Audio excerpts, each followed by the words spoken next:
안녕하세요. 오늘도 사연살롱을 찾아주셔서 감사합니다. 저는 60대 중반의 여성이에요. 고등학교를 졸업하자마자 결혼을 했어요. 저희 집 사정이 좋지 않았고 상황이 그렇다 보니 결혼을 일찍 하게 되었어요. 선보고 딱 2번 만에 결혼했지만 남편은 저한테 잘했어요. 정말 착해서 법 없이도 살 사람이라는 말이 딱 맞았죠. 하지만 그런 남편이 갑작스럽게 세상을 떠나고 말았어요. 회사에서 돌아오는 길에 쓰러졌는데 병원에서 심장마비라고 하더군요. 결혼하고 6개월도 안 돼서 너무 허망하게 남편을 보낸 저는 한동안 울기만 했었네요. 산 사람은 살게 된다고 저는 친정으로 돌아와서 시내에 있는 작은 서점에서 일하게 됐어요.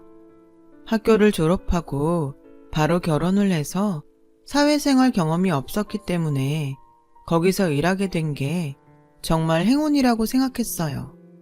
그렇게 한 3년을 일하다가 한 남자를 만났어요.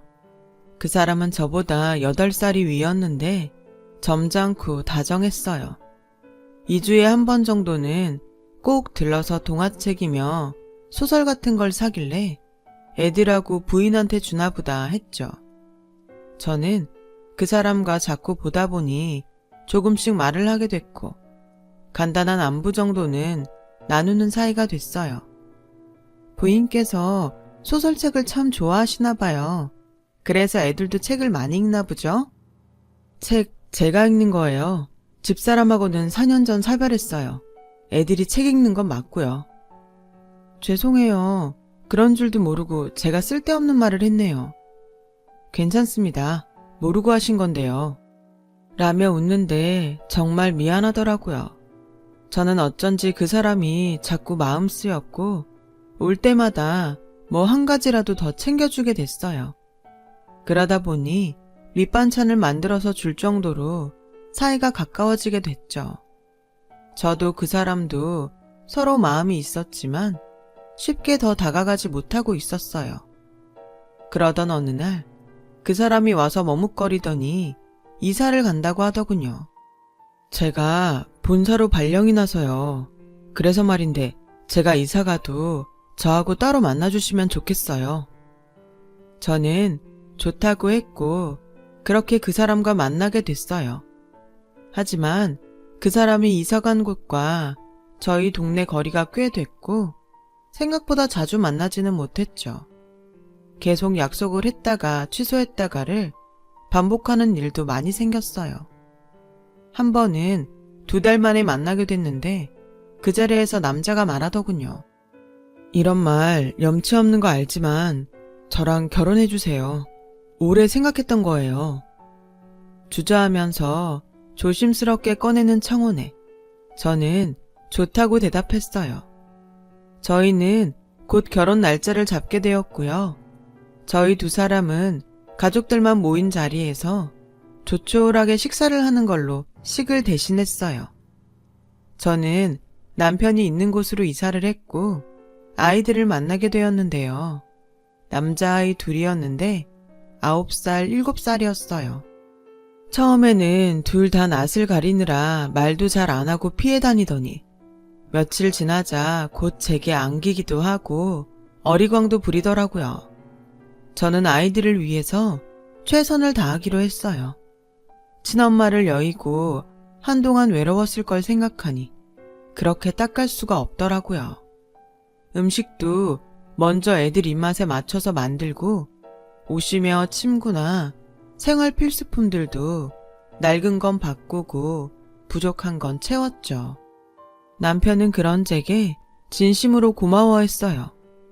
내가 하느라고 했는데도 못한 게 많았나 봐. 진짜 애들한테서 광이 난다.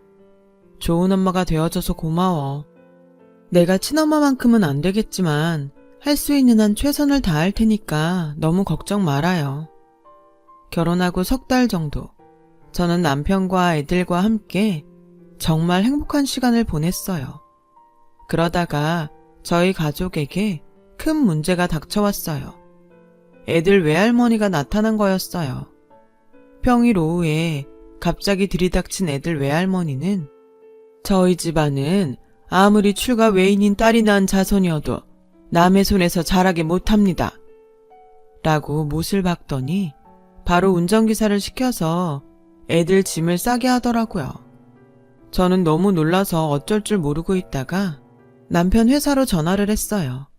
놀란 남편이 서둘러 집에 왔지만 이미 애들 외할머니가 짐을 다 챙겨서 간 후였어요. 휑하니 빈 애들 방을 본 남편은 허탈한 한숨을 쉬더군요. 사별한 남편의 아내는 꽤 잘 사는 집안 딸이었다고 해요. 그래서 남편과의 결혼도 결사적으로 반대했고요. 결혼 후에 아내가 친정의 발길도 끊고 살았는데 병으로 시한부 선고를 받고서야 다시 연락을 했다는군요. 애들 외할머니는 자기 딸을 데려다가 죽게 만들었다고 그렇게 남편을 원망했다고 하더라고요. 아내가 죽고 나서는 아이들을 데려가겠다며 그렇게 난리였고요. 견디다 못한 남편은 그 집 모르게 본사에 발령 신청을 내서 몰래 이곳으로 왔다는 거였어요. 웬만하면 당신은 모르길 바랬어. 괜히 신경 쓰게 하고 싶지 않았는데 이렇게 이사한 데까지 찾아내서 올 줄은 몰랐네. 어쩔 수 없이 다음날 애들 하교하기 전에 애들을 데리러 학교에 갔더니 이미 외가에서 데려갔다는 거였어요. 하루아침에 아이들을 못 보게 돼서 너무 당황했어요. 남편은 그 집에 찾아가서 무릎 꿇고 빌기까지 하며 아이들을 보내달라고 했지만 애들 외할머니는 꿈쩍도 하지 않았어요. 저와 남편은 그래도 언제든 아이들을 볼 수 있겠지 하는 희망을 갖고 매일 잠도 제대로 못 자면서 아이들을 생각했죠. 그렇게 몇 달이 지나고 어느 날 오후에 아이들이 집에 왔더라고요. 성우야, 진우야, 이게 얼마만이야? 어떻게 지냈어? 왜 이렇게 말랐어? 아이들은 몇 달 만에 꽤 얼굴이 말라 있었고 그걸 보니 눈물이 나더라고요. 외할머니네 밥이 너무 맛이 없어. 엄마가 해주는 볶음밥 먹고 싶어서 왔어. 저는 큰애의 말을 듣고 두말 않고 볶음밥을 만들어서 아이들에게 주었고 애들은 정신없이 먹었어요. 저는 천천히 먹으라며 따뜻한 보리차를 주고 아이들 등을 쓰다듬었죠. 엄마, 나 외할머니네 가기 싫어. 여기서 살고 싶어. 외할머니네는 하면 안 되는 것도 너무 많고 마음대로 웃지도 못하게 하고 말도 크게 못하고 맨날 공부만 해야 돼. 라고 큰애가 말하자 작은애도 자기도 가기 싫다더군요. 그래, 아빠 오시면 엄마랑 아빠가 외할머니한테 얘기할게. 저는 남편에게 전화해서 애들이 와 있으니 집에 빨리 오라고 했어요. 그러면 난 먼저 애들 외할머니네 갈게. 애들 안 오는 거 알면 또 집으로 찾아갈 거 아니야. 내가 가서 확실하게 얘기하고 올게. 라며 걱정 말고 집에서 기다리라고 했어요. 하지만 남편이 애들 외가에 간 사이에 외할머니는 자기 집에서 일하는 사람들을 데리고 집으로 찾아왔어요. 애들이 여기 있고 싶다고 해요. 저도 아이들과 같이 있고 싶고요. 저희랑 같이 지낼 수 있게 해주세요. 이보세요. 제가 당신을 어떻게 믿어요? 피 한 방울 안 섞인 온전히 남인데. 그리고 이런 집에서 애들 뒷바라지 하나 제대로 할 수 있겠어요? 유학은 보낼 수 있어요? 정말 애들을 생각하면 저보고 얼른 데리고 가라고 해야 맞죠? 라는 애들 외할머니 말에 뭐라고 대답을 할 수가 없었어요. 다 너무 맞는 말이었으니까요. 그래도 어떻게든 잘 키워보겠다고 사정을 하고 있는데 남편이 돌아왔어요. 아이들 저도 잘 키울 수 있습니다. 제 핏줄이기도 해요. 무조건 데려가려고만 하지 마시고 저희를 좀 믿어주세요. 남편은 사정을 얘기했지만 아이들은 결국 외할머니에게 가게 됐어요. 애들도 안 가겠다고 울며 불며 난리였지만 운전기사와 다른 남자분이 한 명씩 끼고 안고 나가는데 어쩔 도리가 없었죠. 저희는 너무 속상해서 그날 아무것도 못하고 주저앉아 있기만 했어요. 남편과 저는 이사를 가지 않고 언제든 아이들이 돌아오기를 기다리기로 했어요. 그렇게 시간이 지나갔고 1년이 지나 저희 사이에도 딸이 생겼어요. 아기를 키우고 정신이 없는 중에도 외할머니네 간 아이들 생각이 나더군요. 내 아이를 키우게 되면 마음이 좀 덜해질까 했는데 오히려 이럴 때 애들은 어떻게 지낼까? 누가 애들이 울 때 달래줄까? 이런 생각이 나서 더 힘들기만 하더라고요. 딸아이가 2살이 되던 해의 어느 날 정말 갑자기 큰아이가 찾아왔어요. 안 본 새에 훌쩍 키가 컸지만 여전히 어리기만 했죠. 엄마, 밥 좀 주세요. 라는데 그저 눈물만 흘렸어요. 저는 아이가 좋아하는 볶음밥을 부랴부랴 만들었죠. 큰애는 볶음밥도 잔뜩 먹더니 아기를 보고는 자기 여동생이라며 좋아했어요. 주미야 안녕? 큰오빠야. 작은오빠도 있는데 오늘은 못 왔어. 다음에 꼭 같이 올게. 그때까지 잘 있어. 그 다음부터 두 아이는 한 달이나 2달에 한 번 와서 밥도 먹고 얘기도 하고 딸아이와 놀다가 가기도 했어요. 둘이 같이 올 때도 있었고 한 명씩 올 때도 있었죠. 저희 부부는 그렇게라도 아이들을 볼 수 있는 게 다행이라고 생각했어요. 남편은 얼른 승진해서 아이들을 데려올 거라며 일도 더 열심히 했죠.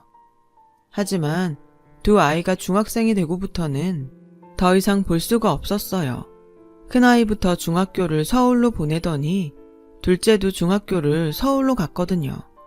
더 좋은 환경에서 공부를 하게 된 건 잘된 일이었지만 아이들을 볼 수가 없어서 너무 마음이 아팠어요. 아이들은 서울에서 가끔씩 전화를 하며 저희가 보고 싶다고 했죠.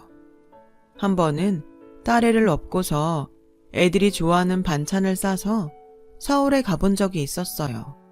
집으로 찾아가면 외갓집 식구들이 못 만나게 할 것 같아서 학교 앞에서 잠깐 만나서 음식을 전해줬습니다.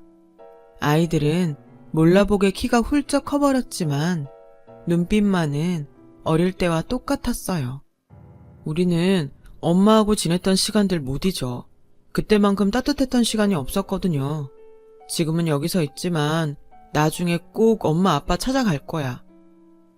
그래, 아빠도 너희 엄청 많이 보고 싶어 하셔. 다음에는 아빠랑 같이 올게. 저는 근처 식당에 가서 아이들에게 밥을 사주고 간식도 먹인 다음에 다시 학교로 들여보냈어요. 애들이 막 돌아서서 들어가는데 가만 보니 큰애 셔츠 소매에 단추가 떨어진 게 보이더라고요. 그게 자꾸 눈에 밟혔어요. 저는 잠깐만 기다리라고 하고 반지꼬리를 사다가 단추를 달아주었죠. 옷에 단추가 떨어지면 달아달라고 해.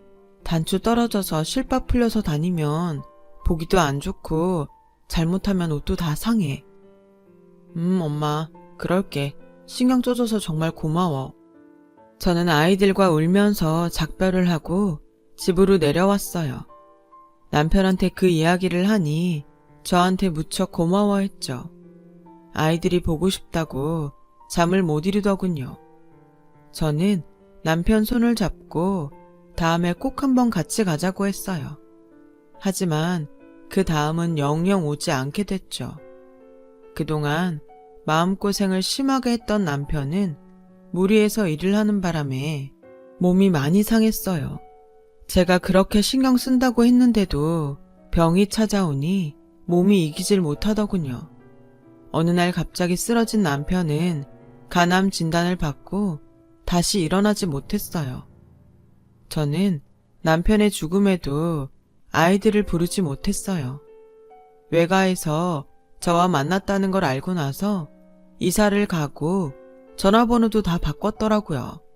학교도 전학을 갔고요. 정말 왜 이렇게까지 해야 되나 이해가 되지 않았어요. 애들 외갓집이 원래 교수 집안에 대대로 물려받은 재산도 많다던데 그런 집이면 이런 식으로 자식과 아버지 사이를 끊어놔도 되는 건지요. 대체 교수식이나 돼서 교양은 어디로 쌓은 건지 정말 화가 나더군요. 남편의 장례식이 끝나고 혼자서 화를 낼 만큼 내고 나니 남은 건 저와 딸아이가 먹고 살아야 되는 문제였어요. 어떻게든 딸애와 잘 살아야겠다는 생각만 하기로 했어요. 그래야 나중에 우연이라도 남편 아들들을 만나도 떳떳하고 당당할 것 같았거든요. 아이를 잘 키우기 위해서 보험에서 우유 배달까지 안 해본 게 없었어요. 우선 돈을 모아야 뭐라도 할 수 있을 것 같아서 아껴 쓰고 돈을 모았죠. 저는 그렇게 모은 돈으로 작은 식당을 냈어요. 아이들이 제가 해준 밥을 잘 먹던 게 생각이 나서였죠. 딸도 4학년이 돼서 학교에 있는 시간이 길어질 때였어요. 저는 아이가 중학생이 되면 좋은 교육을 받게 하고 싶은 욕심에 더 열심히 일을 하며 하루하루를 버텼어요. 하늘이 도우셨는지 식당이 잘 돼서 아이가 고등학교 갈 때는 규모가 꽤 커졌어요. 딸아이 교육에 온 힘을 쏟았고 딸이 원하는 대로 미술을 공부하게 해줬어요. 학원도 보내고 따로 선생님도 붙여주고 할 수 있는 건 다 했죠. 예체능은 재능이 있어도 뒷받침을 잘 못해주면 잘 할 수 없다고 생각했거든요. 다행히도 딸은 실력이 있었는지 스스로도 열심히 하더니 대학에 합격했어요. 딸이 대학에 들어갈 무렵에 저는 몸이 약해져서 식당 주방에서는 손을 떼고 카운터만 보게 됐어요. 아빠도 없는 딸, 저까지 잘못되면 안 되지 싶어서 건강관리를 열심히 하게 되더군요. 딸은 대학을 졸업하고 대학원에 진학했고 그림 전시회도 하게 됐죠. 그런데 식당에 문제가 생겼어요. 음식이나 경영에 문제가 있는 건 아니었는데 제 식당 자리를 탐내는 부동산 업자가 문제였어요. 식당을 넓히면서 작은 1층짜리 건물을 산 건데 옆 건물을 사면서 제 건물까지 사고 싶어 하더라고요. 미안한데 저는 이 건물 못 팔아요. 제가 정말 피땀 흘려서 모은 돈으로 처음 산 거예요. 여기서 우리 딸 미술 공부시키고 대학 보내고 대학원도 갔어요. 그런 데를 제가 어떻게 쉽게 팔아요. 그리고 우리 가게 이래 보여도 단골도 많아요. 그러니까 더 좋은 데로 가셔서 장사하시라는 거죠. 그러면 단골도 더 많아질 텐데 왜 이렇게 고집을 피우세요? 제가 돈 드린다잖아요. 아니, 건물이 여기만 있는 것도 아니고 제가 안 판다는데 왜 그러세요? 다른 건물 알아보시면 되잖아요. 그렇게 돌려보냈는데도 자꾸 찾아오더군요. 그러더니 하루는 어깨가 떡 벌어진 무섭게 생긴 남자들까지 데리고 들어왔고 저는 너무 무서워서 경찰에 신고를 하게 됐죠. 일을 이렇게까지 만들자 저는 너무 화가 났어요. 내가 힘없는 아줌마 같아서 얕보는 것 같은데 그렇게 나 협박한다고 안 통하니까 그렇게 알아요. 라고 일부러 더 큰 소리를 치며 말했죠. 한동안은 나타나지 않아서 포기했나 했어요. 그런데 얼마 후 웬 모르는 남자가 불쑥 와서는 저에게 제 식당을 산 사람이라며 가게를 비워달라는 거였어요. 아니, 그게 무슨 소리예요? 여긴 내 가게고 제가 판 적이 없는데요? 무슨 소리세요? 저는 분명히 여기랑 옆 건물 주인이라는 사람한테 샀어요. 라고 계약서를 보여주는데 눈앞이 캄캄해졌어요. 분명 우리 가게가 맞는데 다 위조한 서류더라고요. 그 사람은 그 사람대로 자기는 돈을 다 냈다며 어떻게 해달라고 했지만 가게를 뺄 수도 없고 아무것도 해줄 수가 없었죠. 남자는 옆에 건물과 저희 가게를 다 헐고 새 건물을 지을 거라고 하더군요. 알고 보니 저희 가게 쪽에 건물을 다시 짓는 데가 많아서 부동산 투자를 하는 사람들이 눈독을 들이고 있었다고 해요. 부동산 업자가 비싼 값에 팔려고 했는데 그게 잘 안 되자 저뿐 아니라 주변 상가에까지 사기를 치고 어디론가 잠적한 거였어요. 이 문제를 어떻게든 해결해야 했죠. 주변에서 먼저 변호사를 만나라고 하더군요. 그런데 어떤 변호사가 좋은지 전혀 모르겠어서 무작정 나갔어요.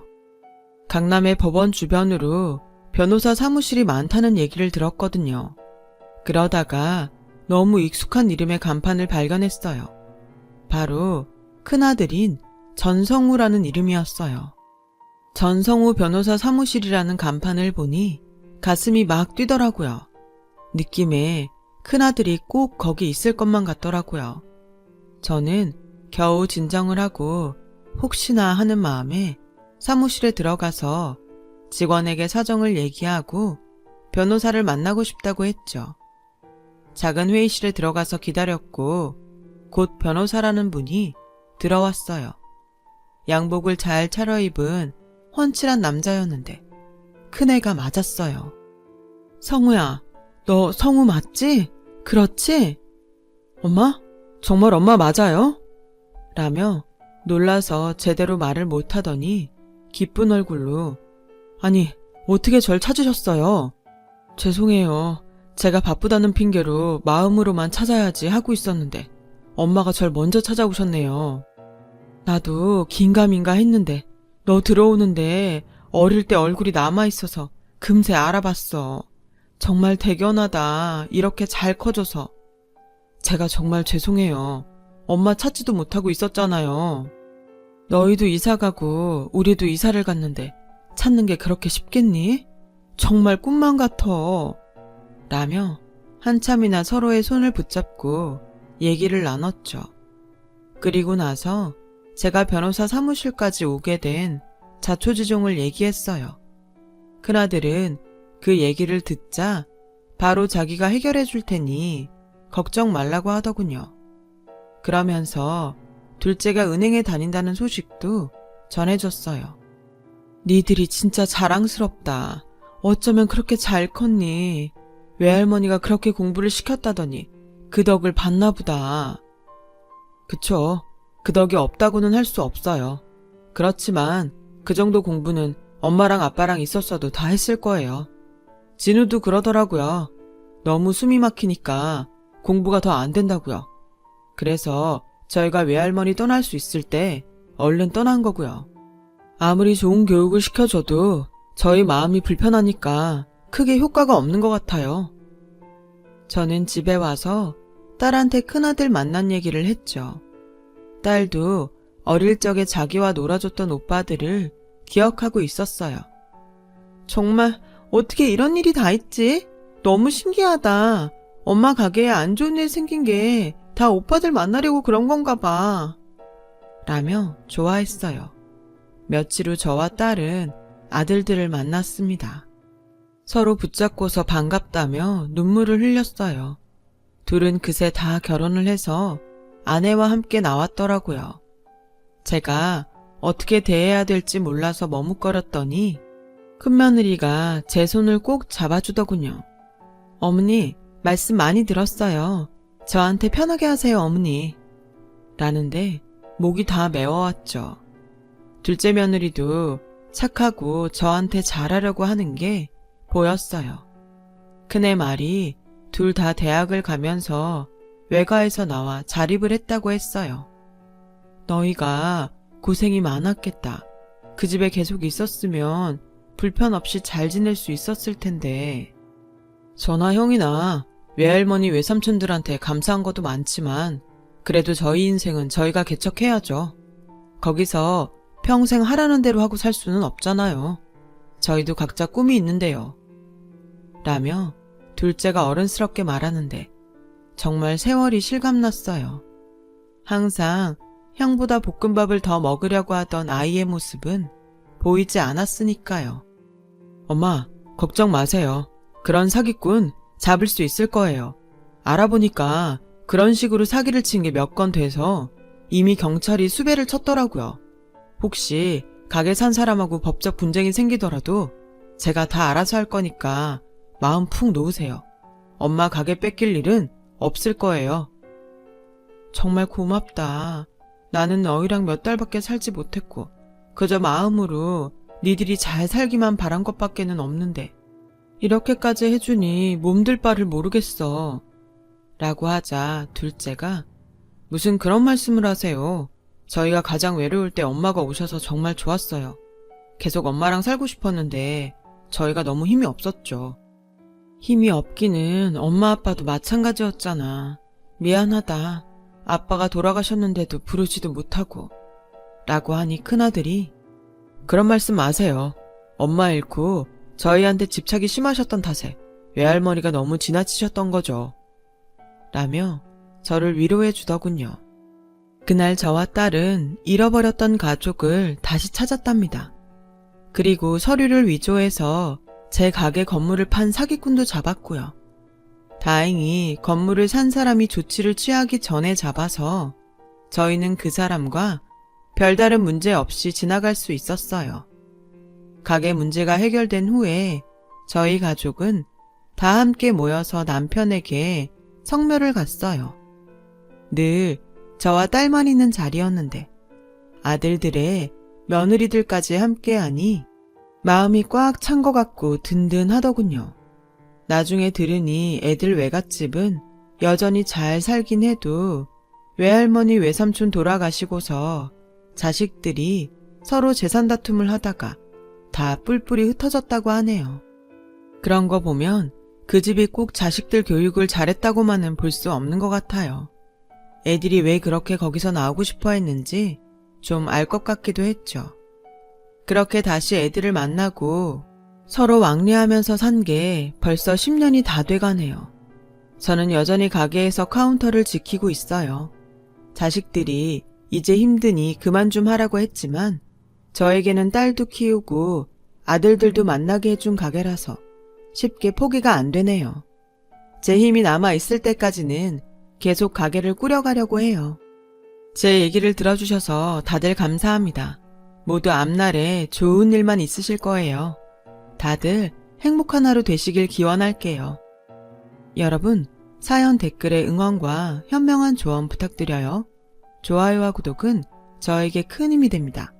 오늘도 좋은 일 가득하세요.